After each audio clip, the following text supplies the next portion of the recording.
기초반 3강 화학결합과 안정성 강의를 시작하겠습니다. 학습 목표는 화학적 결합에 대해서 이해하고 이를 바탕으로 에너지 출입을 통한 안정성 변화에 대해서 이해하고 설명할 수 있다. 두 가지 화학적 결합이 무엇인지에 대해서 이해를 하는 것이고, 그 다음에 에너지 출입을 통한 안정성이 어떻게 변화하는지를 화학적 결합과 관련해서 또 한 번 더 설명해 보는 것, 그것이 바로 학습 목표가 되겠습니다. 자, 목차. 일단 선생님 여기다 실어놓은 복습 문제는 이제 앞 단원에 있는 문제와 뒷 단원에 있는 문제를 연결하는 어떤 경향을 가지고 있는 그런 형태라고 생각하시면 되겠습니다. 어쨌든 성균관대 특기자 전형 2012년도 문제를 한번 풀어볼 거고요. 그 다음에 이제 화학결합의 정의가 무엇인지, 그 다음에 이온결합이 무엇인지, 그 다음에 공유결합이 무엇인지. 자, 여기서 이제 혼성오비탈 개념이 나오는데, 실제로 이제 여러분들이 배우는 고등학교 과정에서는 이 혼성오비탈 개념을 다루지를 않죠, 그죠? 혼성오비탈, 분자오비탈 이런 개념 다루지를 않기 때문에 여러분들한테는 좀 생소한 개념입니다. 하지만 알아야 더 이해가 깊어지기 때문에 화학은 이 부분은 꼭 기억을 하시고요. 어쨌든 간에 그것들 바탕으로 해서 경희대 2014년도 수시 문제 한번 풀어보도록 하겠습니다. 그래서 지금 나오는 문제가 3개가 있지, 그제? 여기에 있는 문제들은 선생님이 실제로 여기서 풀어주긴 하겠지만 스톱해놓고 먼저 읽어보고 풀어본 다음에 그러고 나서 강의를 다시 들으시기 바랍니다. 자, 일단 여러분들이 들었다라는 전제하에서 선생님이 이 문제를 한번 풀어볼게요. 여러분들은 이거 지금 스톱해놓고 풀어보셔야 돼요. 자, 해봅시다.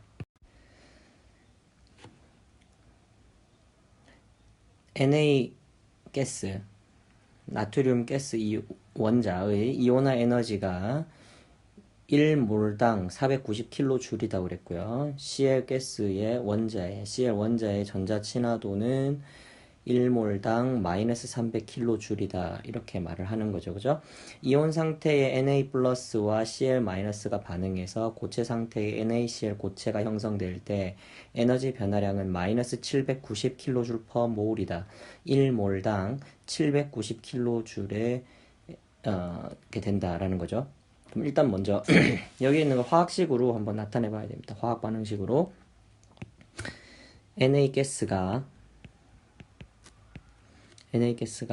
이온화 에너지잖아, 그지? 이온화돼서 Na 플러스 상태에 갈 때 전자가 하나 나오겠죠. 이때의 에너지가 490kJ이다. 자, 이거 발열이야, 흡열이야? 이거 에너지를 가해서 이렇게 변하는 거지. 그럼 이게 흡열 반응이다, 그지? 그래서 여기에 있는 개념, 이게 당연히 델타 H에 대한 개념인 거 알겠죠? 반응열의 개념이 아니라 델타 H의 개념입니다. 그죠? 그래서 델타 H1이라고 합시다. 이 델타 H1이 얼마다? 490kJ/몰이다. 이런 거죠. 그 다음에 Cl 같은 경우에 Cl 가스가 얘가 전자 하나를 받아가지고, 그지? Cl-가 되잖아. 이때 델타 H2는 이거는 전자가 들어오면서 결합이 하나, 화학결합이 하나 생기는 거니까 그만큼 발열이라 그랬지, 선생님이. 그지? 발열이라서 당연히 델타 H 값으로 보면은 마이너스가 되죠. 마이너스 350kJ/몰 이렇게 말할 수 있을 겁니다. 그죠? 그 다음에 우리가한테 하나 더 주어진 식이 뭐냐면 이온 상태에 Na 플러스와 Cl-가 반응해서 고체 상태에 NaCl 고체를 만들 때, 자 봐봐, 이 반응은 선생님이 저번에도 이야기했지만은 양이온하고 음이온이 하나의 결합을 했다. 다시 말하면 양이온과 음이온 사이 이온 결합이 생기는 거니까 그만큼 더 안정해지고 에너지적으로는 더 낮아지는 거니까 당연히 델타 H는 음수가 되겠죠. 그래서 여기서 델타 H3가 나와 있는데 그게 마이너스 790kJ/몰 이렇게 말할 수 있다는 겁니다. 그렇죠? 그래서 우리한테 뭐를 물어봤냐면 Na 가스와 Cl 가스가 만나서 생성물인 NaCl 고체를 만들 때 그때 있는 델타 H 값이 얼마냐? 이거 물어본 거예요. 그죠? 여러분 잘 보시면 아시겠지만 NA가 NA 플러스가 되는 것, 그 다음에 CL이 CL 마이너스가 되는 것. 그때 전자의 출입은 얘 같은 경우에는 전자 하나 나오고요. 얘는 전자를 받아서 얘가 되는 거잖아. 그러고 나서 얘하고 얘가 반응을 해서 얘가 만들어집니다. 그죠? 사실 우리가 이거를 화학 반응식을 우리가 뭐처럼 생각을 하면 되냐면 우리 예전에 그 뭐 중학교 때 했던 처음 했던 뭐 연립방정식 풀이 같은 거라고 생각하시면 되죠. 그래서 사실 이거를 전체적으로 보시면은 여기 왼쪽에 있는 전자 오른쪽에 있는 전자 이게 싹 다 더하면은 좌변과 우변의 개념이라고 생각해서 이 두 개 사라진다라고 보면 됩니다. 그런 방식으로 생각을 하시면 되고요. 그러면 여기 있는 Na 플러스도 얘랑 사라지고 Cl-도 얘랑 사라지겠죠. 그죠? 그래서 결과적으로 Na 가스하고 Cl 가스가 만나서 NaCl이 만들어질 때의 델타 H는 뭐라고 생각하면 되겠습니까? 세 개 화학 반응식을 다 더한다라는 개념으로 생각하면 되니까 우리가 구하려고 하는 델타 H라는 것은 델타 H1 플러스 델타 H2 플러스 델타 H3 이렇게 되겠죠. 그래서 얘들을 실제로 계산해 보면 얘들을 다 더하면 됩니다. 그죠? 490 마이너스 350 플러스 마이너스 790 이거 하면 됩니다. 그죠? 요것도 계산하면 300 마이너스 300 마이너스 650인데 그지? 마이너스 650 단위는 킬로줄 퍼 몰 이렇게 쓸 수 있습니다. 그죠? 그래서 여러분들이 이 방식으로 이것들을 좀 이해를 하면 좋겠고요. 특별히 여기서 이제 이 나오는 이런 식의 계산들 보니까 우리가 알 수 있죠. 그죠? 사실 NA하고 CL이 만나서 이게 만들어질 때가 발열인지 흡열인지 대충 보면은 발열 같은 느낌이 드는데 확실하게는 잘 모르겠지만 여기서 NA가 NA 플러스가 되는 이 이온화 과정의 이온화 에너지와 CL이 CL 마이너스가 되는 이때 에너지 출입인 전자 친화도 그 개념과 그 다음에 여기서 이렇게 변하는 요 과정이 있죠. 그죠? 요 과정에서 사용된 이 에너지. 그러니까 이거는 결과적으로 이거는 뭡니까? 양이온과 음이온 사이의 결합으로 생기는 안정화되는 정도, 이 정도를 말하는 거다. 그지? 그래서 이것들이 우리가 알고 있는 실제 뭐랑 같다는 거예요. 선생님이 저번에 이야기했던 화학 결합과 안정성에서 다른 것과 동일한 방식으로 계산을 볼 수 있다는 거죠. 그러니까 지금 우리가 지금 이 강의에서 하고 싶은 게 뭐야? 화학 결합이라는 것과 뭐를 연관짓고 싶은 거다? 화학 결합과 에너지라는 것을 연관지어서 설명을 하고 싶다는 이야기죠. 그게 지금 여기서 나오는 성대 특기자 전형 문제에서 우리가 얻어낼 수 있는 포인트가 되겠습니다. 이해되죠? 네, 넘어갑시다. 화학결합이 무엇이냐? 화학결합은 선생님이 말할 테니까 있는 그대로 한번 써보세요. 여기 보시면은 플러스 전하와 마이너스 전하 사이의 정전기적 상호작용이라는 거죠. 그럼 이거 물리에서 나오는 무슨 개념이랑 같은 거야? 실제로 물리에서 나오는 그지? 물리에서 나오는 그 쿨롱힘, 그지? 쿨롱힘. 여기서 나오는 이 쿨롱힘이랑 같은 개념이다라는 거 여러분들이 알 수 있습니다. 그래서 우리가 화학적 변화라고 이야기를 할 때, 화학적 변화라고 말을 할 때, 화학적 변화는 뭐가 변하는 것이다? 화학 결합이 변하는 것이다. 화학 결합이 달라지는 것을 말하는 겁니다. 화학 결합이라는 것은 결과적으로 뭐다? 핵과 전자 사이에 상호작용하는 것들이, 그죠? 왜 핵과 전자라고 그래? 사실은 플러스하고 마이너스 사이에 상호작용인 거니까, 그치?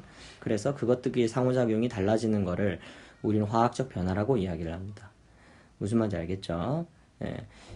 그래서 여러분들이 이제 사실 화학원에서 다루는 화학적 변화, 물리적 변화의 개념을 조금 더 이제 확장시켜서 논술에서 그런 거를 조금 더 다루고 싶은 게 실제 논술 문제에서 이야기하는 것이고요. 그래서 여러분들이 이런 것들을 조금만 기억을 하시면 좀 더 문제를 볼 때 조금 할 수 있겠죠. 자, 그래서 실제로 한번 봅시다. 자, 다시 보세요. 이 힘이라는 것은 R 제곱분의 K 상수고요. 그 다음에 Q1, Q2가 있다, 그지? 그럼 다시 말하면 무슨 말이야? 아, 여기서 화학 결합력 F, 쿨롱힘, 실제로 화학 결합에 사용되는 이 힘은 무엇과 관련이 있다? 거리가 멀수록 더 확 줄어들 것이고 반대로 뭐가 쿨롱 Q1, Q2는 당연히 뭐랑 비례하겠습니까? 이 전하가 그죠? 얼마나 더 큰가 그것과 관련이 있겠죠? 다시 말하면 Q1, Q2라는 것은 실제로 그 전하의 크기랑 관련이 있는 값일 것입니다. 그죠? 그러면 전하의 차이가 많이 나면 많이 날수록 화학 결합력은 셀 것이고 그 다음에 결합 거리가 가까우면 가까울수록 강해질 것이다. 우리가 이렇게 이해를 할 수 있습니다. 그죠? 실제로 그럼 문제를 한번 봅시다. 여기서 실제로 문제에서 나왔던 건데요. 건국대 2014 수시 제시문을 보면 이런 표현이 있어요. 자, 이게 에너지 축이고요. 에너지 축이고 여기는 이제 거리입니다. 거리. 그러니까 쉽게 말하면 무슨 말이냐면 양이온이 있고요. 음이온이 있어요. 양이온이 있고 음이온이 있는데 양이온하고 음이온은 정전기적으로 인력이 작용하겠죠. 그죠? 정전기적으로 인력이 작용할 겁니다. 그래서 이렇게 생각하시면 돼요. 여기에 양이온이 있다고 생각해 보세요. 여기에 양이온이 이렇게 있다고 생각해 봅시다. 알겠죠? 그래서 여기에 음이온이 있어요. 음이온이 있는데 이 음이온이 너무 멀면 아무 작용도 안 하겠죠. 이게 아무 작용도 안 하는 상태야. 근데 좀 더 가까워졌어. 좀 더 가까워져서 여기로 왔어요. 음이온이에요. 그럼 어떻게 될까요? 그럼 점점 무슨 작용이 생기겠습니까? 얘하고 얘 사이에 살짝 이렇게 인력이 작용합니다. 그죠? 정전기적 인력이 작용을 해서 점점 더 가까이 갈 거예요. 그죠? 가까이 갈 것이고요. 자, 그러면은 가까이 가다가 뭐 어느 지점까지 이 지점까지 왔다고 생각해 봅시다. 뭐 이 지점까지 왔다. 그럼 더 세지겠죠. 그럼 더 이쪽으로 하면 더 세집니다. 그죠? 근데 정전기적 인력이 너무 세지면서 가까워지는데 근데 얘들이 뭐가 있냐면요, 여러분. 양이온이든 음이온이든 전부 다 뭘 가지고 있을까요? 공간적인 배치를 가지고 있겠죠. 공간적인 배치를 가지고 있기 때문에 너무 많이 가까워지면은 그 입자 간에 가지고자 하는 자기의 거리 이하로 더 들어오게 되면은 강력하게 밀어내겠습니다. 그죠? 이해되죠? 그죠? 확 밀어낼 거예요. 그래서 그 자기들이 가지는 공간 배치를 너무 가까이 오면은 이걸 밀어낼 거다라는 거 우리가 알 수 있죠.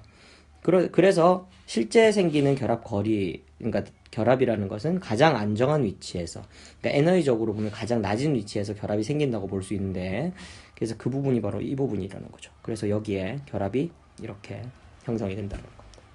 그 양이온하고 음이온은 이 구간에서 이렇게 만나서 결합을 한다라는 거 여러분들이 기억을 하시면 되고요. 근데 여러분들이 이제 한 가지 더 알아야 될 게 뭐냐면, 보시면 여기 지금 음이온이 이쪽에 와서 이렇게 딱 붙어 있잖아, 그지? 근데 여기 즉 여기 보면 이제 인력에 의한 에너지 변화라는 게 있고 반발력에 의한 에너지 변화라는 게 있지. 인력에 의한 에너지 변화다. 이건 인력이라는 것은 실제로 화학에서 말하는 화학 결합이랑 관련이 있는 거잖아, 그지? 화학 결합, 이거 인력은 힘이야. 에너지하고는 단위가 다르다고. 보세요. 인력에 의한 에너지 변화. 인력이 강해지면 강해질수록 어떻게 된다고요? 화학 결합이 더 세지겠죠. 세지는데 그만큼 에너지적으로는 어떻게 돼? 더 낮아지는 거지. 그지? 이거 보니까 알겠죠, 그죠? 인력이 커지면 커질수록 에너지는 더 낮아진다. 그러니까 이런 식으로 줄어든다라는 것을 에너지가 더 작아진다는 걸 알 수 있습니다. 그러니까 에너지가 낮은 상태를 우리가 안정하다라고 이야기하는 것, 그것은 화학 결합으로 생각한다면은 인력이 아주 강한 상태를 이야기하는 것이다. 근데 또 생각해 보세요, 여러분. 이 입자하고 입자가 가지는 고유한 사이즈가 있잖아. 그러면은 더 가까이 다가가면 어떻게 돼? 이 입자가 이 입자를 강하게 밀어내겠죠. 그런 게 발생을 한단 말이야. 처음에는 거의 없겠지. 왜냐면 입자하고 입자 사이에 있는 어떤 공간적으로 문제가 될 게 아무것도 없어. 너무 가까워지면 문제가 생기지. 그럼 어떻게 돼? 그만큼 서로 갑자기 밀어내게 됩니다. 그걸 반발력이라고 그러죠. 반발력에 의한 에너지 변화가 순간적으로 확 올라가는 거죠. 확 올라가는 거예요. 그래서 이 두 개의 실제로 이 에너지, 반발력에 의한 에너지 변화는 불안정해지는 거, 에너지가 더 높아지는 상태니까 이렇게 올라가는 것이고요. 인력의 에너지는 더 안정해지는 게 더 낮아지는 거죠. 그래서 이 두 개를 합산을 한 그래프가 실제로 여기서 나오는 요렇게 생긴 요런 그래프라는 거죠. 무슨 말인지 알겠습니까? 그 그래프에서 인력에 의한 에너지 변화가 반발력에 의한 에너지 변화와 이 두 개 합을 했을 때 가장 낮은 상태, 이 상태가 결과적으로 어떻게 되는 거야? 이만큼이 뭐랑 관련이 있다? 실제로 결합이 이루어지는 장소를 말하는 것이죠. 그죠? 결합이 이루어지는 위치, 양이온과 음이온 사이의 거리를 말하는 것이겠고, 그때 이 에너지가 뭐겠습니까? 실제로 결합이 이루어질 때, 그죠? 양이온과 음이온이 가까이 다가와서 결합이 이루어질 때 이만큼의 뭐가 발생하는 거야? 에너지가 더 낮아진다는 말은 이만큼 에너지를 어떻게 한다? 방출한다는 이야기겠죠. 그게 우리가 앞에서 봤던, 그지? 여기 Na 플러스하고 Cl 마이너스가 양이온하고 음이온이 가까이 있다가 결합을 하면서 뭔가 만들어질 때, 그때 나오는 이 에너지다라는 거지. 그래서 결과적으로 이 에너지는 뭐랑 관련이 있는 것이다? 여기서 나오는 이 에너지, 그죠? 고체 생성물이 얻을 때, 그죠? 양이온하고 음이온이 만나가지고 이런 게 만들어질 때 나오는 이 에너지 값이 바로 여기에 있는 이 에너지랑 관련이 있는 것이다 라는 거 여러분들이 알 수 있을 겁니다. 이해됐죠, 그죠? 네, 넘어갑시다. 건국대 2023년 수시 문제가 있습니다, 그죠? 자, 선생님이 시간을 줄 테니까 여러분들이 스톱 해놓으시고요. 스톱 하시고요. 여기 있는 건국대 2014 수시 문제를 한번 풀어봅시다. 자, 스톱 해놓고 푸세요. 자, 풀었죠, 그죠? 자, 그럼 선생님이랑 같이 한번 해볼까요? 선생님한테 나중에 이제 온라인 말고 오프라인으로 강의 듣는 친구들은 선생님 첨삭을 꼭 받으십시오, 알겠죠? 한번 해봅시다. 여기서 보시면은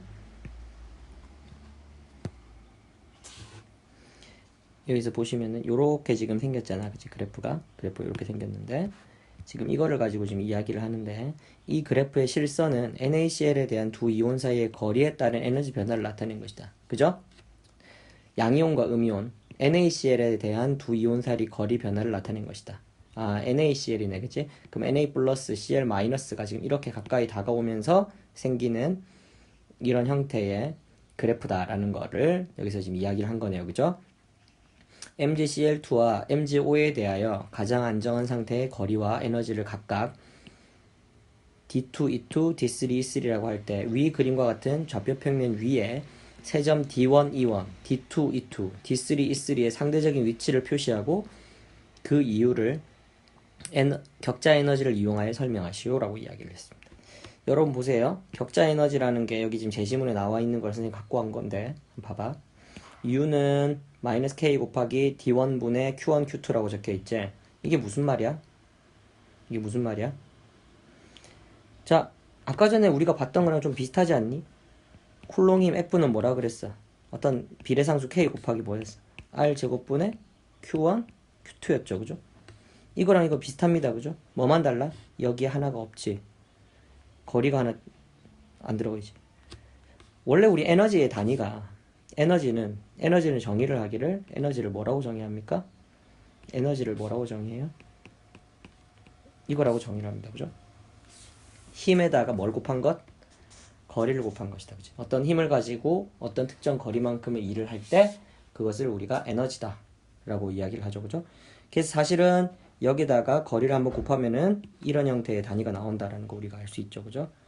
그래서 이 부분은 여러분들이 이 정도만 알아놓으셔도, 물리를 몰라도 이 정도만 알아놓으셔도 되고요.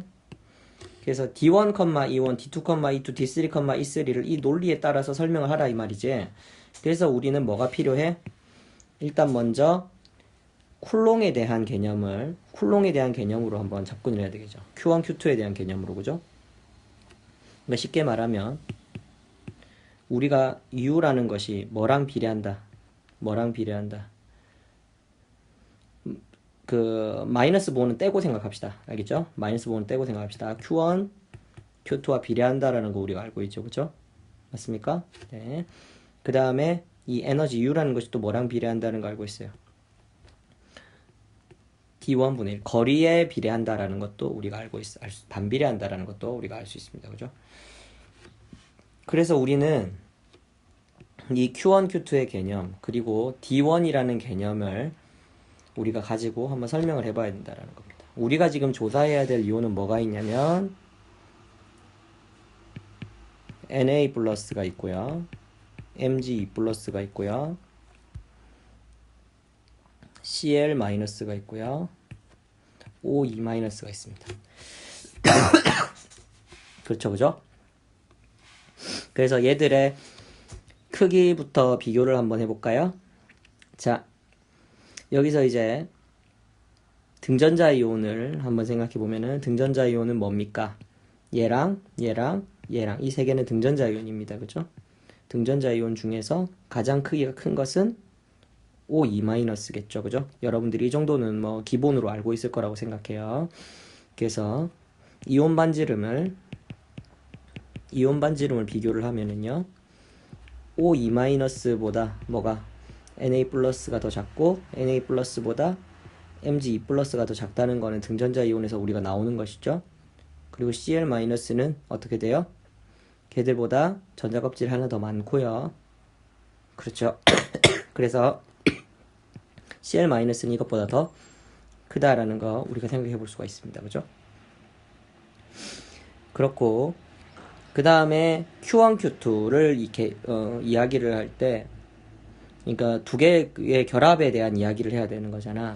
우리가 지금 세 개를 조사를 해야 되는데 NaCl이라는 것, 그 다음에 MgCl2, 그 다음에 MgO 이 세 개를 조사를 해야 된다. 그지? 그래서 NaCl에서 Q1, Q2를 한번 생각해 봅시다. NaCl에서의 Q1, Q2는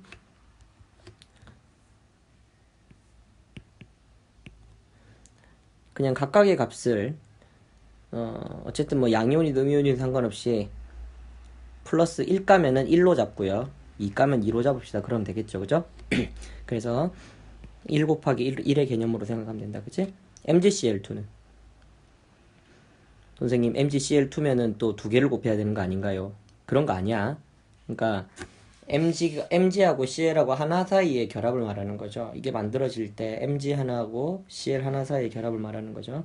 그럼 MG는 2가고요. CL은 1가니까 이렇게 되는 것이고 MgO 같은 경우는 2가 곱하기 2가입니다. 그죠? 그 다음에 D1도 한번 생각해 보시면요. 여러분 이건 대소를 비교합시다. 가장 큰 것부터 번호를 붙여볼게요. 어느 게 제일 큽니까? 어느 게 제일 큽니까? 가장 제일 큰 거는 얘입니다. 그죠? 1번. 얘가 제일 크죠. 왜냐면 NA하고 CL이 결합을 했죠. 그죠? 얘도 양이온들 두 개 중에서는 더 크고요. 얘도 음이온 두 개 중에서는 CL이 더 크니까 얘가 1번입니다. 그죠? 그 다음에 2번은 뭐예요? 2번은 MgCl하고 MgO 중에서 MgCl이 더 큽니다. 그죠? 이게 2번이고요. 얘가 3번입니다. 큰 순서로 보면 이렇게 돼 있다는 거지, 그지? 좋아. 그러면은 D. 그럼 얘가 D1이고요, D2고요, D3인데 이것 사이에 이렇게 된다는 거지. 왜 이렇게 쓰지 말고 D1, D2, D3라는 게 있었으니까, 그치? 자, 이렇다라는 거 우리가 알 수 있습니다. 그러면은 우리는 이 U라는 것이 뭐에 비례한다라는 거 알고 있어요. D분의 Q1, Q2에 비례한다라는 거 알고 있죠, 그죠? 그래서 따라서 뭐가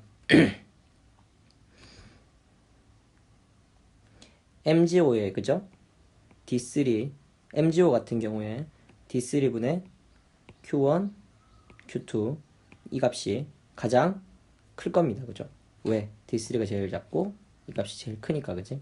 그러니까 MgO의 값이 제일 크다라는 거 우리가 알 수 있습니다. 따라서 이게 제일 큰데 지금 부호가 뭐예요? 앞에 마이너스가 붙었죠? 그러면 다시 말하면 얘가 가장 에너지가 가장 낮은 상태, 격자 에너지 가장 낮은 상태로 점이 찍힌다라는 겁니다. 그죠? 그래서 이거를 어디서 나타내야 되냐면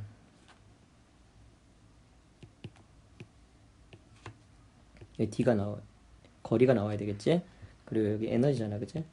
에너지인데 격자 에너지가 가장 낮은 게 MgO니까 에너지가 가장 낮으면서 에너지가 가장 낮으면서 D 값은 제일 커야 되겠죠. 그래서 D1, D2, D3 여기다 표현해 볼게요. D1, D2, D3 이렇게 이야기를 했을 때 어디 지킨다는 거야? U1, U2, U3를 적을까요? 이게 지금 이거의 이 값에서 이 값에서 격자 에너지를 U1이라고 하면 E1이라고 했네요. 얘를 E1이라고 하고요. 이 값을 E2라고 하고요. 이 값을 E3라고 하면은 E3가 가장 낮은 곳에 있다는 이야기지. 그래서 E1, E2, E3 이렇게 된다는 거를 우리가 알 수 있습니다. 그죠? 그래서 격자 에너지점이 어떻게 찍힌다는 거예요.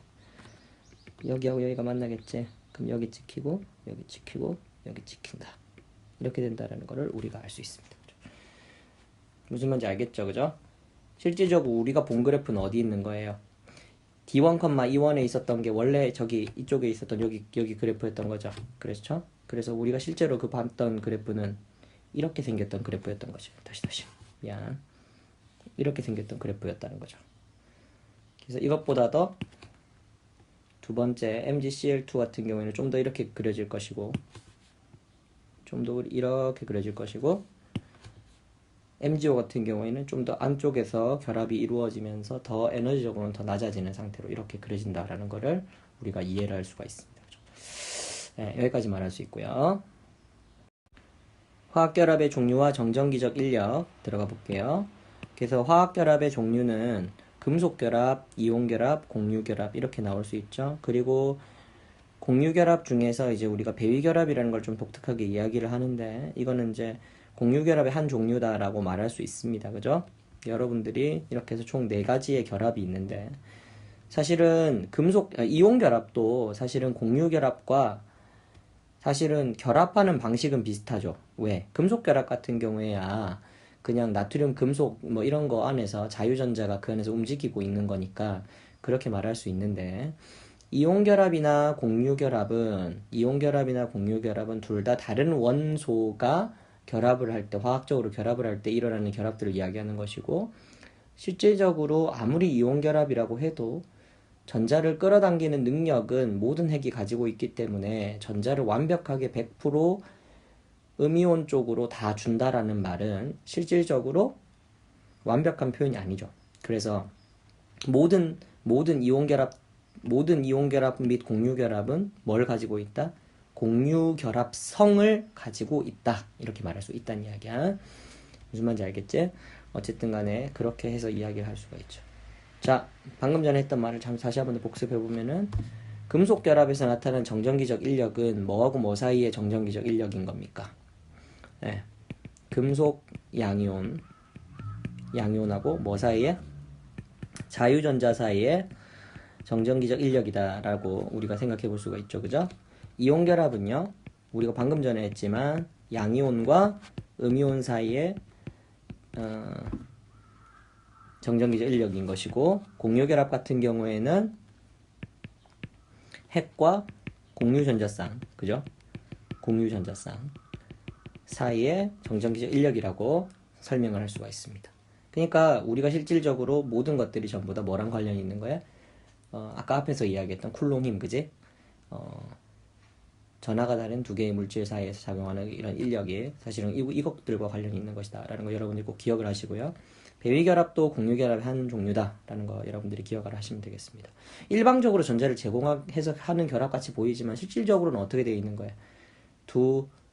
두 핵이 공유전자성을 공유하고 있다라고 볼 수 있으니까 뭐 같은 이런 형태라고 이야기를 할 수 있겠죠. 그렇죠? 네, 좋습니다. 자, 이제 그 다음 장에 있는 이온 화합물과 용해 현상의 안정성에 대해서 한번 알아보도록 하겠습니다. 이온 화합물은 말 그대로 뭐 NaCl 같은 걸 말하는 거죠. 여기선 선생님이 여기 MX라는 걸로 예를 들었어요. 자, 이온 화합물의 용해 현상. 용해라는 말은 뭐예요? 용해는 용매에 의해서 둘러싸이는 것.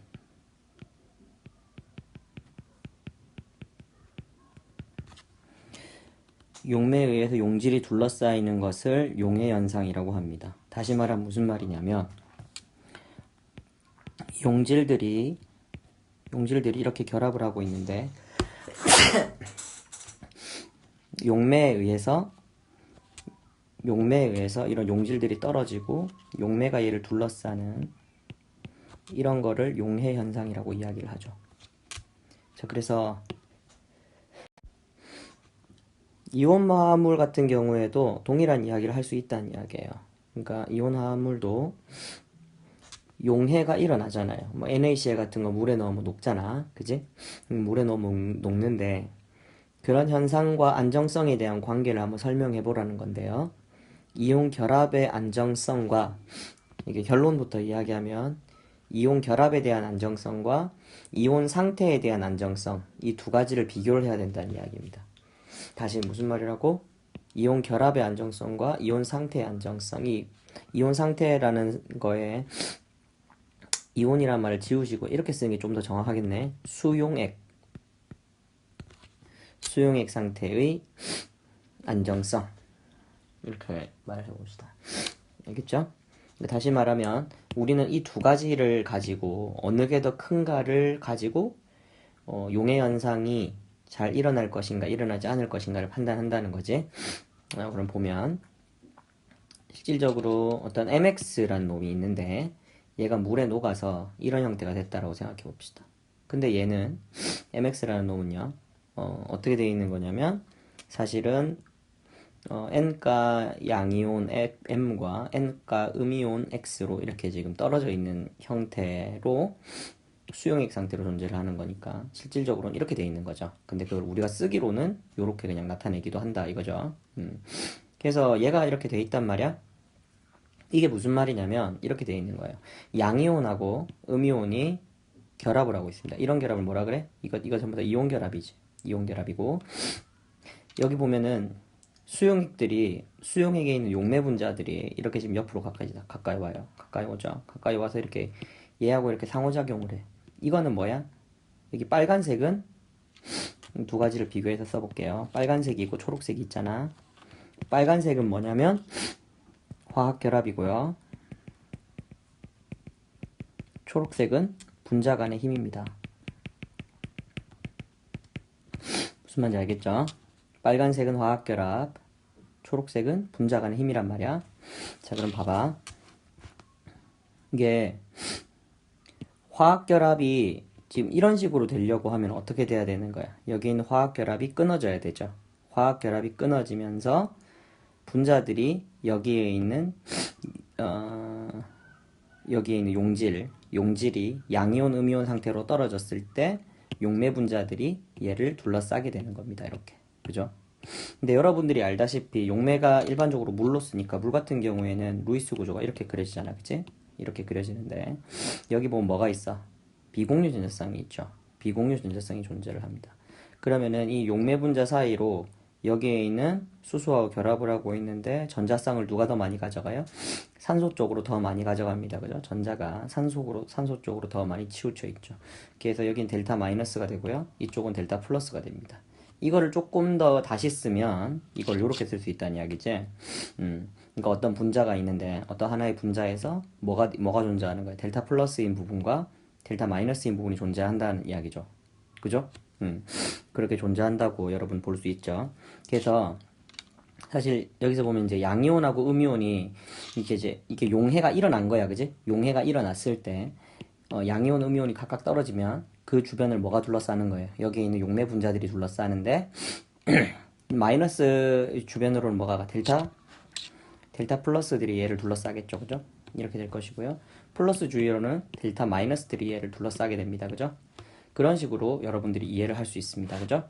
네. 그래서 우리가 생각을 할 때 여기 화학결합하고 분자간 힘이 다르잖아. 근데 화학결합과 분자간의 힘 중에서 어느 게 더 강할까요? 예, 화학결합이 강합니다. 화학결합이 강한데 어느 정도 강하냐면 거의 두 가지를 비교를 할 때는 뭐를 비교를 하시면 되냐면 화학결합 같은 경우에는 사람의 몸에 있는 여기 몸과 팔이 붙어 있는 형태를 화학결합이라고 생각하면 돼요. 그러면은 화학결합 말고 분자 간의 힘은 어떤 거냐면은 사람과 사람이 어깨동무를 하고 있습니다. 어깨동무를 하고 있어요. 이렇게 돼 있는 형태를 말하는 거야. 그럼 봐봐. 어깨동무를 하고 있는데 어깨동무를 풀 수 있어 없어? 있지, 그지? 뭐보다는 쉬워. 몸에서 팔을 잘라내는 것보다는 쉽잖아요, 그죠?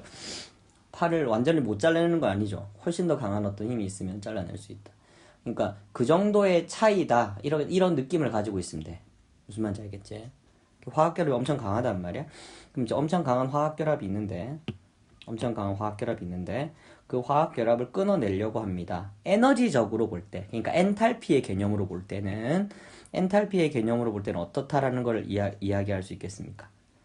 여기에 있는 게 에너지적으로 볼 때는 여기에 있는 분자 간의 힘에서 나타나는 그런 것보다 에너지적으로 볼 때는 이거를 끊는 게 더 어떻겠어요? 에너지가 더 많이 들겠죠, 그죠? 근데 다시 말하면 무슨 말이냐면 얘가 끊어져서 얘 주변을 용매 분자가 둘러싸도 그게 더 에너지적으로 볼 때 안정하다, 불안정하다? 불안정하다는 거지. 그게 뭐야? H. 엔탈피에 대한 개념으로 볼 때. 다시 말하면 무슨 말이냐면 용해 현상이 일어날 때 델타 H는 일반적으로 뭐라는 거야? 일반적으로 화학 결합을 끊어야 되니까 더 에너지를 더 가해야 되는 겁니다. 그죠? 그럼 흡열 반응이기 때문에 0보다 크다라는 거를 우리가 알 수 있겠죠. 이해되죠? 네.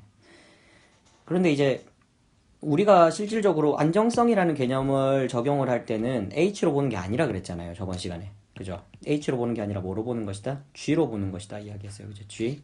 다시 말하면 뭐야? G는 뭐지? 자유에너지다. 그치?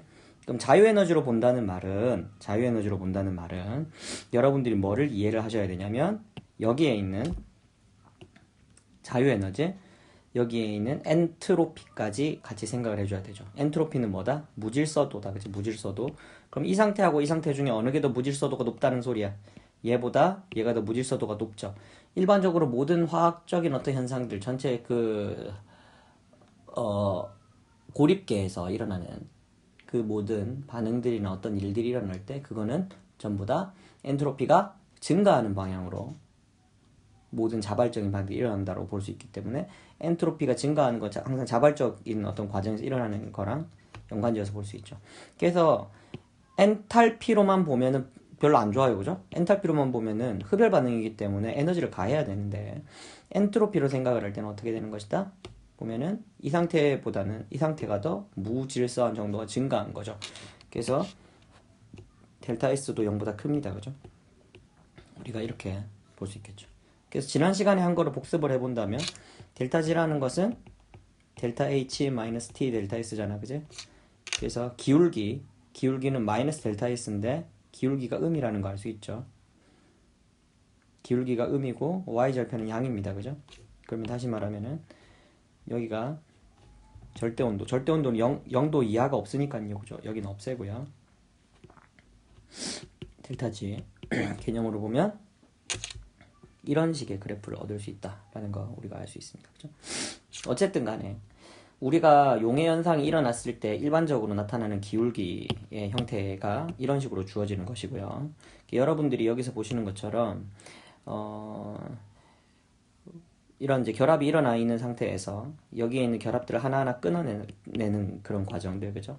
그런 이제 흡열 과정으로 인해서 이런 게 만들어진다.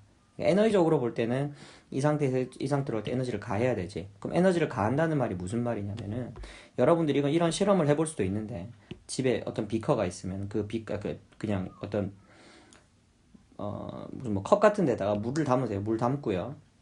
그 온도를 측정할 수 있는 온도계가 있으면 온도계를 한번 넣어보세요. 넣어보시고 거기다가 소금을 한번 집어넣습니다. 그럼 소금이 물에 들어가면 녹잖아요. 그죠? 녹았을 때 여기에 온도가 떨어지는 현상을 발견할 수 있어요. 그럼 무슨 말이냐면 어떻게 되는 거냐? 여기에 처음에 들어왔을 때에 그때 여기에 있는 물 분자들이 가지고 있는 에너지가 있잖아. 근데 그 에너지를 누구한테 뺏기는 거야? 여기에 있는 이 입자들에게 뺏기는 거죠. 그죠? 이 입자들은 그 에너지를 온도를 올리는 데 사용하는 게 아니라 뭐 하는 데 쓰는 거야? 이 입자들이 가지고 있는 이 결합을 끊어내는데 물 분자들이 가지고 있는 이 온도의 조건을 따른 이 에너지를 사용한다라는 거 우리가 알 수 있죠. 그죠?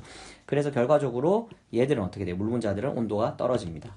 그 물 분자라는 건 주위 상황이니까 결과적으로 여기에 있는 담겨 있는 물의 에너지가 물의 온도가 전체적으로 떨어진다라는 거를 여러분들이 생각해 볼 수 있겠죠. 그죠?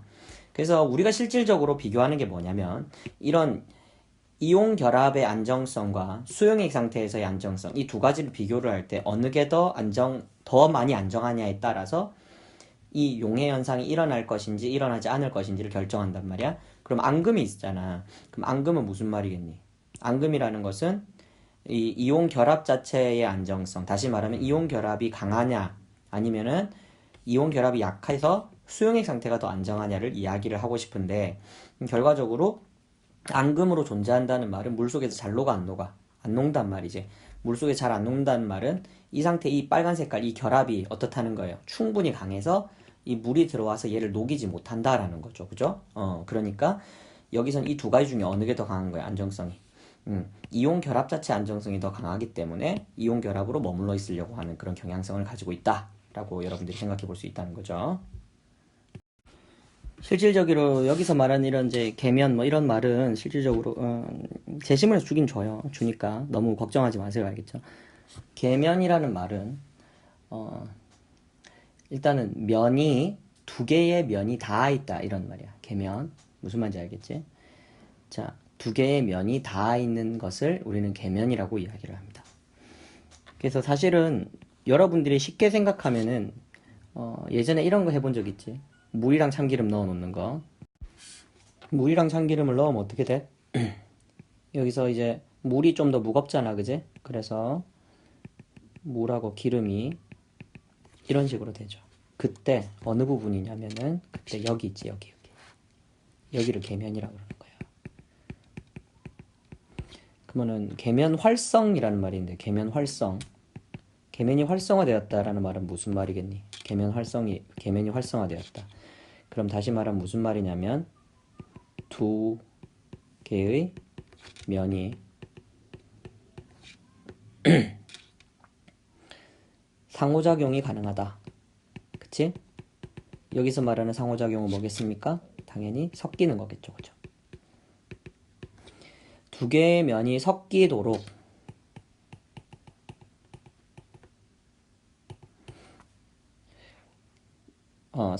상호작용이 가능하도록 만드는 그거를 계면을 활성화시킨다 이렇게 말을 하는 거거든.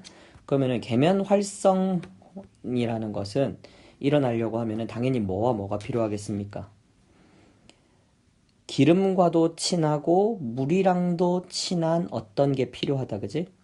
물은 뭘 잘 녹이죠? 물은 뭐하고 친하지? 물은 극성 물질이랑 친하잖아, 그지? 극성. 그 다음에 기름은 뭐랑 친해요? 기름은 무극성 물질이랑 친하죠, 그죠?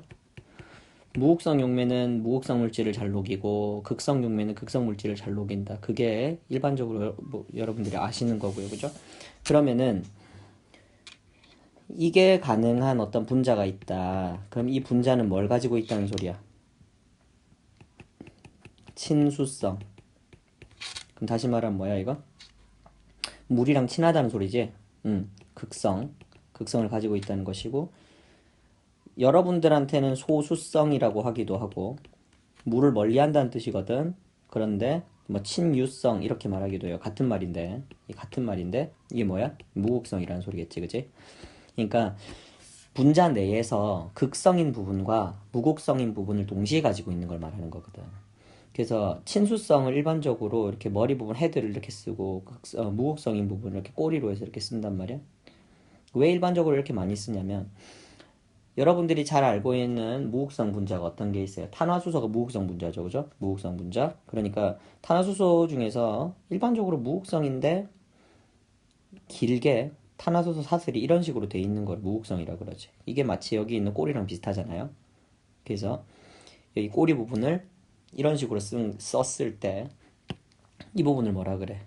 무극성인 부분, 소수성인 부분이라고 그러고 이 부분을 뭐라 그래? 친수성인 부분이라고 그러는 거야. 알겠지? 그래서 계면활성제는 일반적으로 이렇게 친수성 부분과 소수성 부분을 동시에 가지고 있는 놈을 계면활성제라고 그러고 그거의 원리가 1번 제시문에서 주어져 있는 것이고 그 다음 샘물하고 단물의 정의가 나와 있죠. 근데 샘물은 어떤 거냐면은 이가 양이온, 뭐 칼슘 이가 양이온이라든지 뭐 어떤 뭐 이가 음이온 같은 것들 뭐 그런 것들이 많이 주어져 있는 거예요. 그러니까 이런 것들이 많이 주어져 있는 샘물이라고 그러고요. 단물은 뭐냐면 그런 게 별로 없는 거죠. 그러니까 뭐 약 이가 양이온, 칼슘 이가 양이온 뭐 이런 것들이 별로 없는 것들을 우리는 단물이라고 이야기를 한단 말이야. 무슨 말인지 알겠지? 그 다음에 또 여기 제시문에 나와 있었지만은 잘 해석이 안 되는 걸 하나 이제 이온 교환 수지라는 게 있는데 이것도 좀 설명을 하자면 이렇습니다. 이온 교환 수지라는 것은 쉽게 말하면 이런 거예요. 잠깐만요. 이온 교환 수지라는 것은 여러분들이 보시면은 예를 들어서 이렇다고 생각해 보세요. 음이온 교환 수지라는 게 있어요. 음이온 교환 수지. 그러니까 쉽게 말하면 무슨 말이냐면 여기에 끝에 플러스 차지들을 띄고 있는 부분들이 붙어 있다고 생각해 봐봐. 알겠지? 그래서 어떻게 하는 거냐면 여기 어떤 음이온들이 여기 들어와요. 음이온들이 들어오면 여기 이렇게 탁탁탁탁 달라붙겠죠. 근데 어떤 다른 음이온이 들어와요. 다른 음이온이 들어와요. 이 음이온, 검은 색깔 음이온보다 더 양이온이랑 더 상호작용을 잘하는 놈이 들어오면 어떤 일이 발생을 하냐면 이 자리를 몰아내고요. 얘들을 자리를 몰아내고 이 사이로 이렇게 끼어 들어가. 그러면 음이온들이 어떻게 돼? 빠져나오겠지. 다른 음이온들이. 이런 걸 이온 교환 수지라고 그러는 거야. 무슨 말인지 알겠지? 그거에 대해서 써놓은 게 제시문이에요.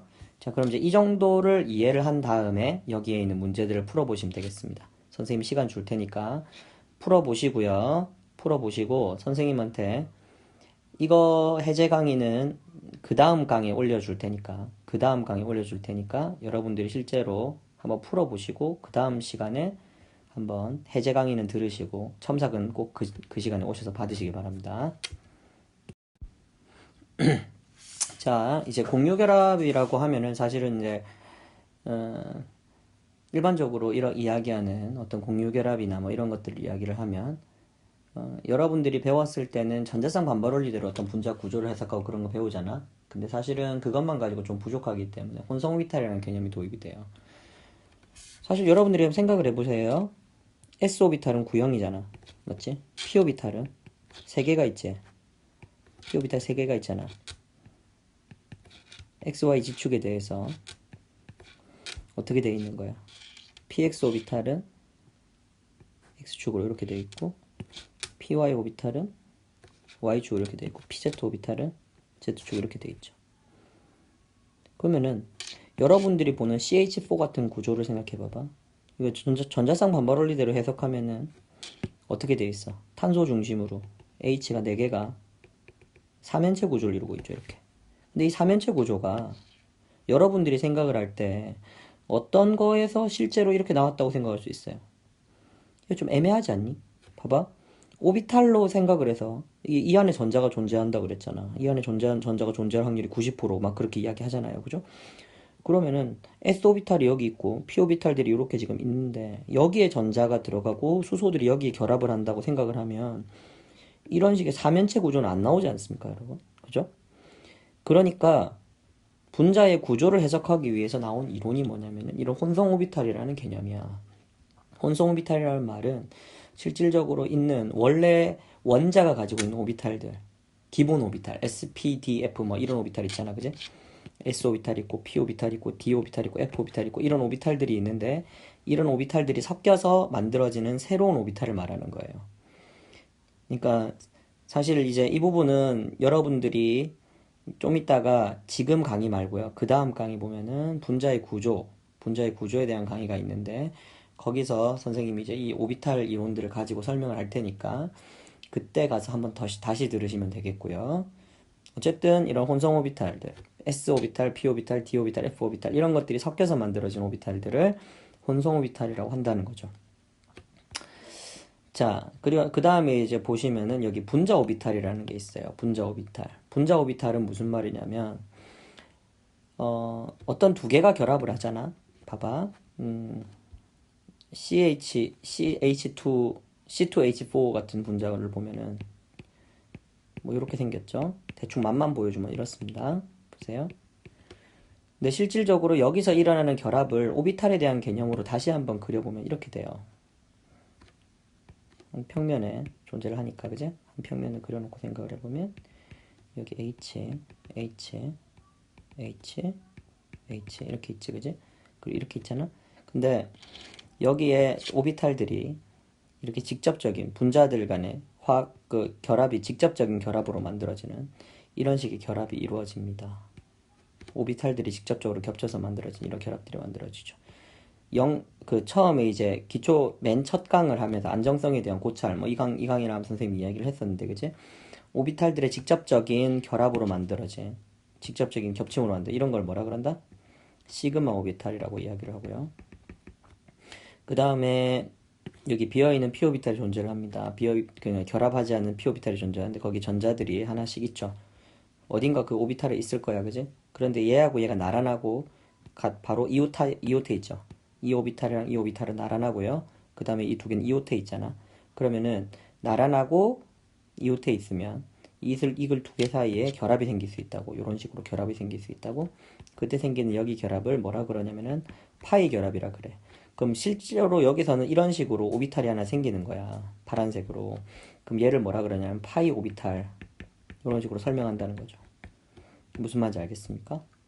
시그마 오비탈이랑 파이 오비탈 중에 어느 게 더 에너지 준위가 더 낮을까요? 당연히 시그마 오비탈이 더 강한 결합일 테니까 더 에너지 준위가 낮을 거고요. 파이 오비탈은 결합이 좀 더 불안정한 결합이겠죠. 그러니까 좀 더 높은 상태에 있다라고 여러분들이 이해를 할 수가 있습니다. 무슨 말인지 알겠죠? 그리고 여기 보시면은 그래서 이제 경희대 2014 토요일 수시 문제인데 이거는 사실은 여러분들이 실질적으로 문제를 바로 보자마자 찾을 수 있다라고 선생님이 생각하지 않아요. 왜냐하면 이 자체가 어려워요. 사실 보어의 이론이 사실은 여러 가지 많은 의미를 담고 있는데 여러분들이 그거를 깊게 이해를 하려면은 사실은 고등학교 과정에서 그 이해를 못하고 넘어가는 경우가 되게 많거든. 그래서 이 문제 자체를 여러분들이 풀 수 있다라고 선생님 생각하지 않아. 일단 그래서 한번 전체적으로 한번 보신 다음에 이거는 그냥 다 보고 이해한 만큼만 써오는 것. 그것으로 선생님 만족을 할 테니까 그 정도만이라도 좀 해봅시다. 알겠죠? 자, 해봅시다. 경희대 2014 토요일 수시 문제예요. 제시문 라에는 에텐의 시그마 결합과 파이 결합에 대해서 설명을 해놨습니다. 그러니까 뭐 선생님 아까 전에 이야기한 거랑 똑같은 거지, 그지? 요거예요, 요거. 이게 이거야. 알겠지? 그럼 보면은 여기에 보면 지금 여기에 있는 이거 두 개 사이에 있는 이런 결합 있죠. 아니면 여긴 요런 결합 있죠, 그죠? 여긴 요런 결합도 있지. 이런 결합 뭐라 그런다고? 다 시그마 결합이라고 말을 하는 것이고 시그마 오비탈 혹은 시그마 결합이라고 말을 하고 그 다음에 얘들 사이에 만드는 결합 그걸 뭐라 그러냐면 파이 결합이라고 이야기를 하는 거예요. 알겠죠? 그래서 여기는 뭐만 나타낸 거냐면 파이 결합의 수에 따른 에너지 준위만 이렇게 나타낸 겁니다. 잘 보시면 여러분 보세요. 파이 결합이 한 개죠. 근데 보세요. p 오비탈 두 개가 만나면 파이 결합이 이루어진다 그랬지. 이렇게 돼 있으면 그지? 봐봐. 오비탈이 두 개지. 그럼 실질적으로는 전자가 몇 개까지 찰 수 있어? 한 오비탈이 몇 개가 찰 수 있어? 두 개가 찰 수 있잖아. 그러면 오비탈이 몇 개야? 하나? 두 개지. 그럼 전자가 몇 개 찰 수 있어? 네 개가 찰 수 있지. 근데 지금 파이 결합이 여기에만 전자가 두 개가 차 있네? 그럼 이건 뭐야? 이거는 실질적으로 결합에 참여하지 않는 조금 더 높은 순위의 오비탈이라는 거예요. 그러니까 사실은 p 오비탈 두 개가 결합을 했으니까 똑같이 오비탈이 두 개가 만들어져 전자가 네 개가 들어갈 수 있어야 되는데 p 오비탈이 두 개가 결합을 했는데 전자는 더 낮은 상태. 그러니까 쉽게 하면 당연히 그 싸움 원리대로 생각을 해도 에너지가 더 낮은 오비탈부터 전자가 찬다는 거는 자명한 이치잖아요. 그죠, 여러분? 그러니까 여기서부터 차는 게 맞아요. 맞는데 이거는 또 뭔 거야? 오비탈이 있기는 있는데 전자가 채워지지 않은 오비탈이란 말이죠. 무슨 말인지 알겠습니까? 그럼 요거 한번 보세요. p 오비탈 몇 개가 있어요? 4개가 있죠. 근데 이 4개가 어떻게 돼 있어? 다 나란한 방향으로 있고 다 인접해 있지. 그럼 뭐 할 수 있어? 여기에 있는 전자는 여기에 있는 전자랑도 상호작용할 수 있지만 얘는 또 얘랑도 상호작용할 수 있고 얘는 얘랑도 상호작용할 수 있단 말이야. 그러니까 전체적으로 이렇게 상호작용할 수 있는 거야. 그러면 오비탈이 몇 개가 섞이는 거야? 전체적으로 4개가 섞이는 거죠. 그러면 전자가 몇 개까지? 8개까지 찰 수 있으니까 오비탈이 4개가 있어요. 4개가 있어야 돼. 하나, 둘. 나머지 2개는 어디 있어? 아, 여기 있네. 그지? 둘, 셋, 4개. 그지? 이해됩니까? 여기는 p 오비탈이 몇 개가 있어요? 6개가 있죠. 그죠? 6개가 있으니까 실질적으로 섞여도 오비탈이 몇 개? 6개의 오비탈이 섞여서 나와야 되니까 이런 식으로 표현된다는 거예요. 이때 여러분들 생각해 보세요. 에너지적으로 전자가 여기 차는 게 안정할까요? 불안정할까요? 당연히 불안정하겠죠. 여기 차면 전자가 여기 차면 불안정하겠죠. 그래서 여기에 전자가 차는 순간 여기에 있는 파이 결합 자체가 깨져 버립니다. 그래서 이거는 좀 적어 놓으세요, 여러분. 여기에 있는 오비탈을 뭐라 그러냐면은 반결합 오비탈이라고 그래요. 영어로 하면은 엔타이 본딩이라고 그러거든. 엔타이 본딩. 안티 본딩 오비탈이라고 그러고요. 반결합 오비탈. 분자 오비탈 중에서 반결합 오비탈이고, 여기에 있는 거를 그러면은 결합 오비탈이라고 그러겠죠. 오비탈, 본딩 오비탈이죠. 그래서 이렇게 되는 겁니다. 근데 지금 여기서 보시면은 여기 무한대라고 적혀 있지? 아, 파이 결합이 무한대로 이렇게 쫙 서 있으면 어떤 일이 발생을 하느냐? 지금 여기서 보여주고 있는 건데, 이렇게 계속 진행을 하잖아? 그러면 여기에 전자가 차 있는 오비탈들이 어떻게 되겠습니까? 전부 빽빽하게 이렇게 차겠죠? 근데 여긴 전자가 어떻게 된 게 전부 다 차 있는 거지. 그게 이거야. 그럼 얘는 뭐야? 전자가 차 있지 않은데 오비탈들이 이렇게 빽빽하게 있는 걸 이렇게 표시를 한 거예요. 마치 뭐처럼 보입니까? 어떤 한 띠처럼 보이죠. 그래서 얘기를 밴드라고 이야기를 밴드라고 이야기를 합니다. 얘들을. 그래서 이렇게 되어 있는 거죠. 여러분 한 가지 더 이야기해 봅시다. 여러분들이 생각을 할 때 이런 어떤 분자가 있습니다. 여기에 있는 3개짜리, 여기 2개짜리를 보자. 2개짜리. 2개짜리에 보시면 이런 분자가 있어요. 그러면 여기서 사실은 시그마 결합도 사실은 마찬가지인데, 시그마 결합도 더 불안정해지겠죠? 그럼 시그마 결합은 이것보다 더 낮은 상태에 결합 오비탈이 생기고, 반결합 오비탈은 더 위쪽에 생긴단 말이야. 그러면은 여기에 있는 전자들이 에너지를 받으면은, 그러니까 방전을 시켰어요. 쉽게 말하면 에너지를 받았어? 그러면 얘는 어떻게 되겠어? 전자들이 들뜨겠죠. 들뜨는데 여기 있는 전자들이 어디로 들뜨겠습니까? 얘가 여기로 들뜰 수도 있고, 여기로 들뜰 수도 있고, 얘가 여기로 들뜰 수도 있고, 여기로 들뜰 수도 있겠지. 이런 식으로 다 가능하단 말이야. 그러면 전자들이 계속 들뜰 수 있으니까 우리는 뭐라고 생각해요?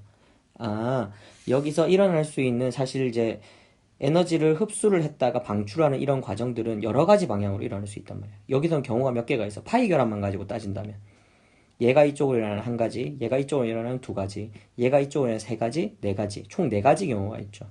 근데 여러분들이 생각해 보십시오.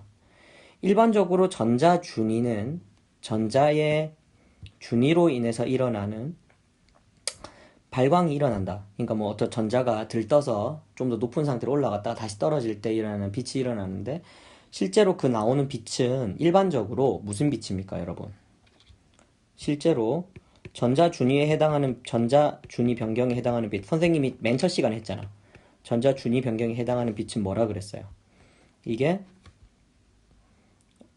제일 그거 한 빛이 원래 뭐라 그랬어? UV 가시광선 영역이라 그랬지? 가시광선 영역. 이게 가장 그거 한 것이고, 나중에는 어떻게까지 변할 수 있어? 엑스레이까지 갈 수 있다 그랬지. 그러면은 이 중에서 가장 에너지가 낮은 빛이 뭐예요? 가시광선이죠. 맞죠?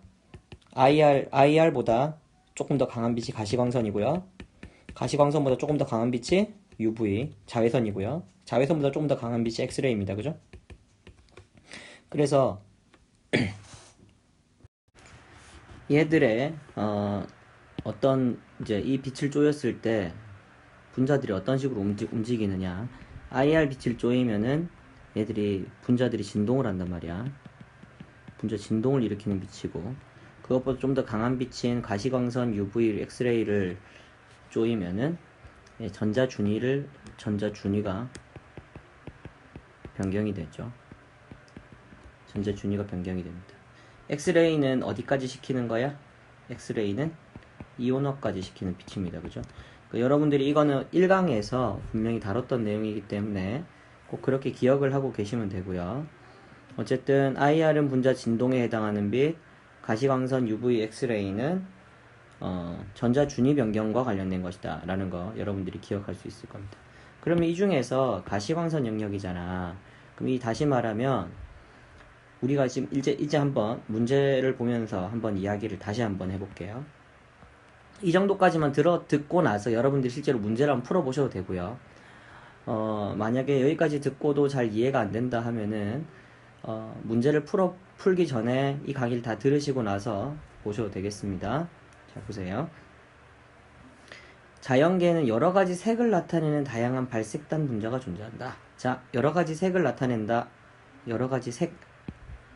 자, 이 말은 우리가 지금 색이라는 것 자체를 우리가 눈으로 인식을 하는 거잖아. 그럼 다시 말하면 어떻게 되는 거야? 분자가 어떻게 하는 거예요? 빛 에너지를 방출하는데, 그래서 그걸 우리가 빛 에너지를 방출해서 이거를 뭐가 우리 눈이 인식하는 것입니다. 그죠? 이해됩니까? 어떤 분자가 빛 에너지를 방출을 하고 그 방출한 빛을 우리 눈이 인식을 하면서 그것이 이렇게 하게 되는 이런 분자들을 말하는 것이란 말이지. 근데 우리가 우리 눈으로 인식할 수 있는 빛은 어떤 빛이에요? 우리 눈으로 인식할 수 있는 빛은 가시광선입니다. 그죠? 그럼 다시 말하면 가시광선 영역의 빛을 방출하는 분자에 대한 것이 바로 무엇이다? 발색단 분자다. 이런 거예요. 무슨 말인지 알겠습니까? 그래서 여기 발색단 분자의 세 가지 예를 들어놨습니다. 레티날 1, 레티날 2, 베타카로틴 이렇게 생겨있는 발색단 분자를 세 개를 들어놨고요. 아래 발색단 분자들을 자, 지금 이제 중요한 말이 나와. 최대 흡수 파장이 긴 순서대로 이렇게 이야기했지. 그럼 각각의 발색단 분자가 뭘 가지고 있다는 이야기야? 각각의 발색단 분자가 최대 흡수 파장을 가지고 있다 이 말이죠. 각각의 발색단 분자가 가지는 최대 흡수 파장이 있고요. 그 최대 흡수 파장이 어떤 것부터?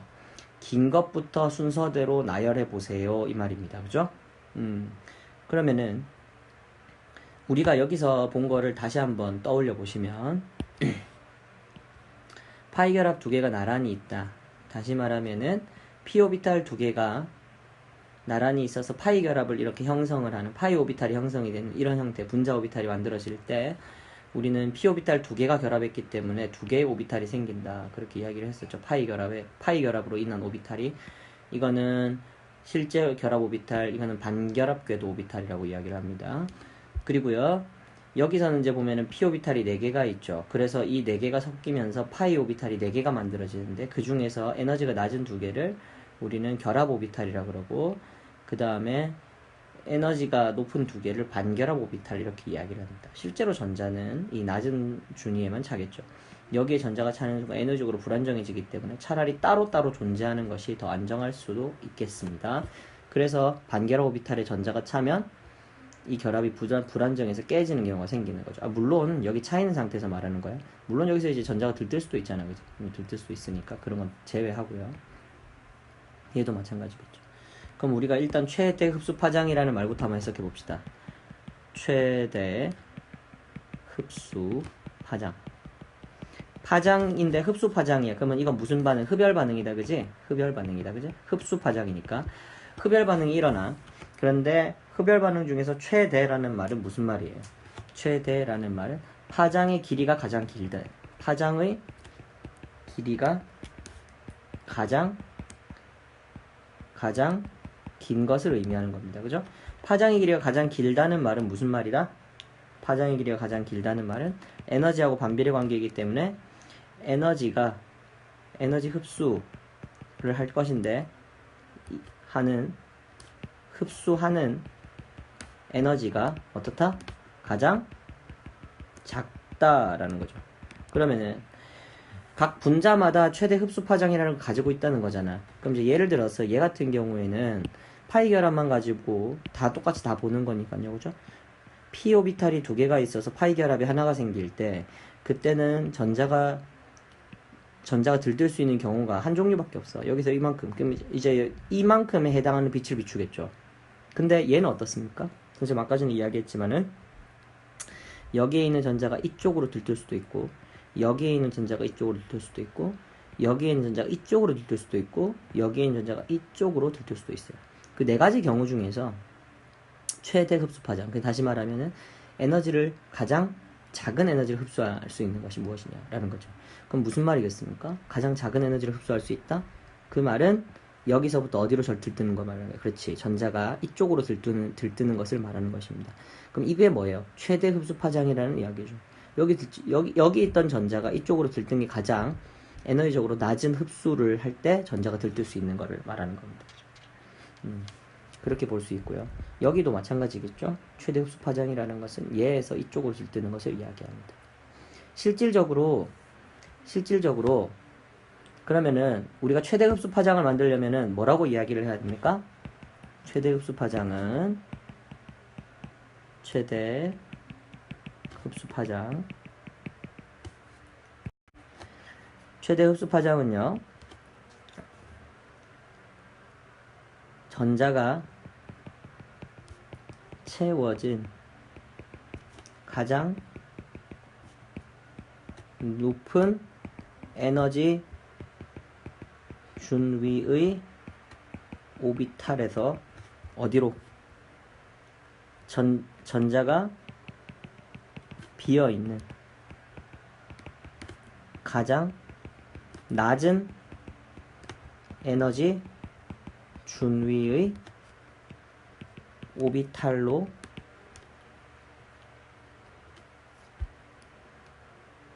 전자가 전이할 때의 흡수 파장을 말하는 거죠. 이해됩니까? 이거를 뭐라고 그러냐면요, 전자가 채워진 가장 높은 에너지 준위 오비탈이라잖아요. 그래서 이거를 뭐라 그러냐면은 highest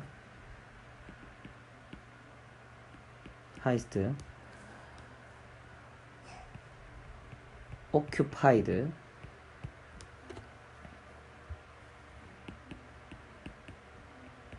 molecular orbital, 줄여서 호모라고 부릅니다. 호모 오비탈이라고 이야기를 하고요.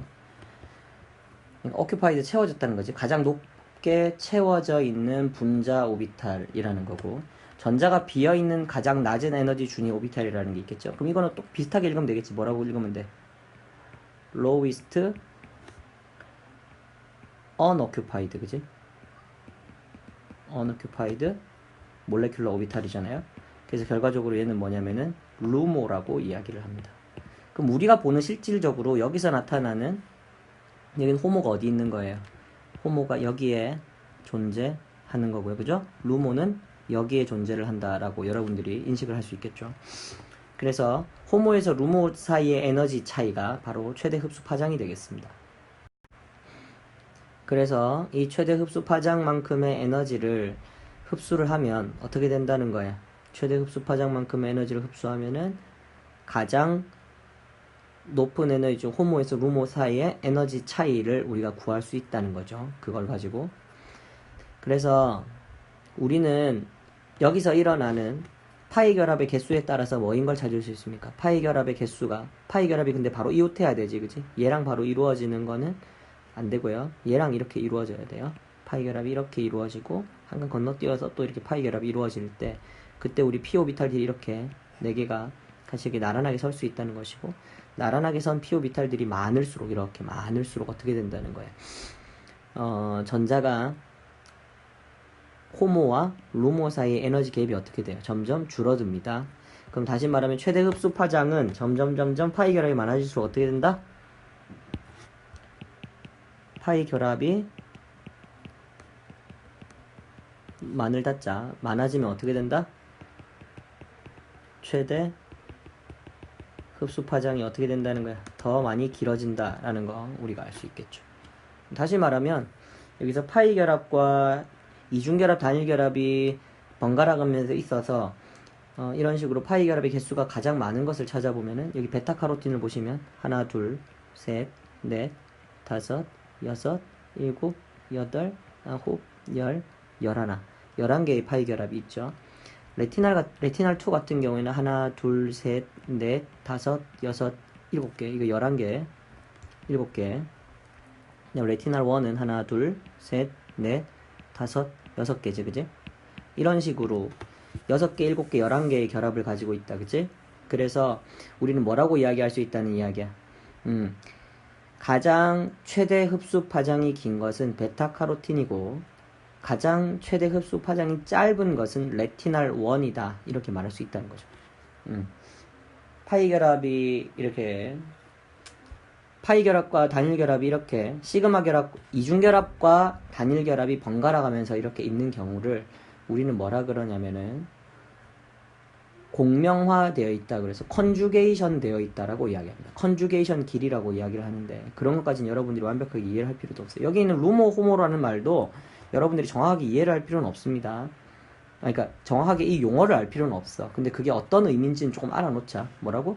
전자가 차 있는 가장 높은 에너지 오비탈을 highest occupied molecular orbital이라고 해서 호모라고 그러고, 전자가 차 있지 않고 비어 있는 오비탈 중에 가장 에너지가 낮은 오비탈을 lowest unoccupied molecular orbital이라고 해서 루모라고 이야기를 한다. 그래서 이 호모와 루모 사이의 이 에너지 차이가 점점 줄어드는 것은 무엇 때문이다? 공명 구조, 그러니까 그죠? 그 공명 길이, 그죠? 컨주게이션 랭스, 공명 길이가 점점 늘어나는데, 다시 말하면 이중 단일이 계속 반복되는 구조에서 이런 식으로 파이 결합의 길이가 늘어나기 때문에 우리는 그 안에서 에너지 차이가 점점 줄어든다라는 것을 알 수 있다라는 겁니다. 그러면 마지막으로 이제 문제는 풀었고요. 그래서 그럼 봅시다. 여기 보시면 분자가 빛 에너지를 방출을 할 때 그때 여러 가지 색을 나타낸다 그랬죠. 근데 보세요. 근데 여러 가지 색을 나타내는 거를 우리 눈이 인식을 하잖아요. 그죠? 그게 가시광선 영역이라고 그랬어요. 여러분, 그냥 발색단 분자들이 빛을 방출하겠습니까? 생각해보세요. 발색단 분자들이 그냥 빛을 방출할 수 있을까? 안 되잖아, 그죠? 그럼 빛을 방출하려면 뭐가 필요해? 얘들이 빛을 흡수해야 됩니다, 그죠? 선생님, 그럼 빛을 흡수는 어떻게 해요? 우리가 에너지를 주는 게 아니잖아요. 우리가 에너지를 주는 게 아닌 것 같죠? 근데 실질적으로 에너지를 주죠. 왜? 우리가 살고 있는 영역의 모든 빛들은 전부 다 뭐야? 가시광선 영역의 빛이지. 그럼 쉽게 말하면 무슨 말이야? 가시광선 영역의 빛이 우리 지구상으로 떨어지면서 그 발색단 분자들에게 에너지를 주는 겁니다. 혹은 또 다시 말하면 무슨 말이겠어요? 뭐 온도 조건이라든지 이런 것에서도 똑같이 에너지를 가해줄 수 있겠죠, 그죠? 그러니까 여러 가지로 아주 그냥 쉽게 에너지를 어디로 전달해 줄 수 있다는 거야. 발색단 분자들한테 에너지를 전달해 줄 수 있다는 이야기고, 그러면은 그 발색단 분자들이 가시광선 영역의 빛, 예를 들어서 얘가 가시광선 영역이라고 생각해 보자. 그러면은 가시광선은 어디든 있잖아. 가시광선, 빛 가시광선은 어디든 있죠. 그럼 이 빛을 받으면 어떻게 돼? 전자가 들뜨겠죠, 바로. 들떴다가 어떻게 돼? 다시 이쪽으로 떨어지면서 다시 빛을 내놓는데, 이게 뭐다? 다시 가시광선 영역의 빛이 나온다는 거지. 이해되죠? 그래서 발색단들이 그냥 가만히 놔둬도 빛을, 어떤 색깔, 독특한 색깔의 빛을 나타낸다라는 걸 여러분들이 기억하시면 되겠습니다. 이해됐죠, 그죠? 예, 그럼 여기까지 해서 일단 3장 끝내고요. 잠깐 쉬었다가 여러분들한테 아까 앞에서 풀어주지 못한 여기 이 문제 있죠, 그죠? 성균관대 문제. 그거는 다음에 풀어주도록 하겠습니다. 일단 여러분들은 여기까지만 강의를 들으시고, 그 다음에 성균관대 문제는 직접 한번 풀어보시고요. 그리고 선생님한테 수업 시간에 다른 문제를 풀고 있을 때 선생님한테 직접 첨삭을 받도록 하십시오. 알겠죠? 예, 수고했습니다.